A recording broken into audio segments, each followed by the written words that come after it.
गोजोन मोनाबिलिनि बयनिसिमबो हामलायनाय जासिहरबाय आंनि आंगो लोगोफोर। आसा खालामो बयबो मोजाङैनो दं। फै जों दानिया दोंसे गोदान खन्थाइ खोनासंदिनि। खन्थाइखौ लिरदों आरो आवरायदों आं लक्षीराम दैमारि, धेमाजि मिडल जनाय बैग्रिगुरिनिफ्राय।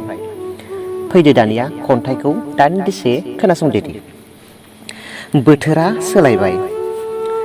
बोथोरा सोलायबाय हनै, गोथां सोमखोर मिथिंगायाबो समायना रमायना गाब लाबाय। दालायाव गोरलै गोरलै बिलाइ खिलिबाय, सोमखोर जाबाय। लोगोसे बैसागु बोथोराबो सफैलायबाय।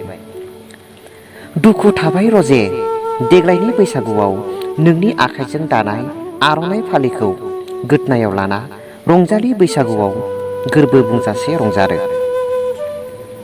सोमखोर गोथां अख्राङाव सोरगिदिं दाखा दाखा जोमै, फ्रि फ्रि गुसु अखा जाना बुहुम बिखा हायेनाव गोग्लैदों।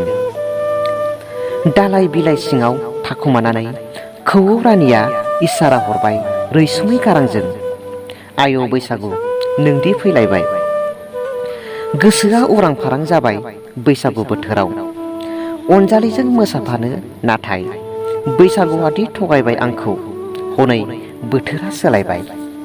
थेंक इउ आंगो लोगोफोर, आंनि खन्थाइ आवरायनाया बेखिनियावनो जोब्बाय। खन्थाइखौ मोजां मोनदोंब्ला लाइक आरो शेयार खालामनो दाबाव। गोजोन्थों।